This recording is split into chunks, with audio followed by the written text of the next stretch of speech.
السلام عليكم. النهاردة هنعمل مع بعض طريقة الرز بلبن بالطريقة المصرية. معانا كوباية مية عليها 4 معالق نشا، ومعانا كوباية سكر وكيلو لبن وكيسين فانيلي.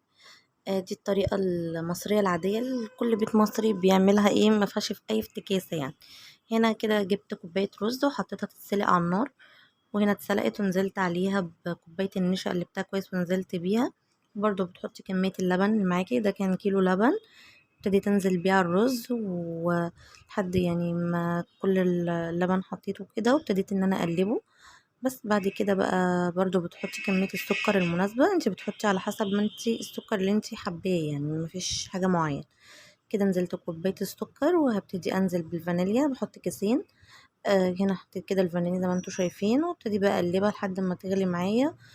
بس ويتقل هنا كده. كنت قطعت دي كده كيك للتزويق كان عندي يعني وكده، فقلت بقى اعمله ايه يعني للتزويق.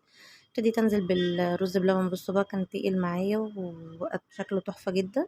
وهنا بقى ده كده كان الشكل النهائي. وألف هنا وشفا، ومتنسوش تعملوا لايك واشتراك عشان يوصل لكم مني كل جديد. السلام عليكم ورحمة الله وبركاته.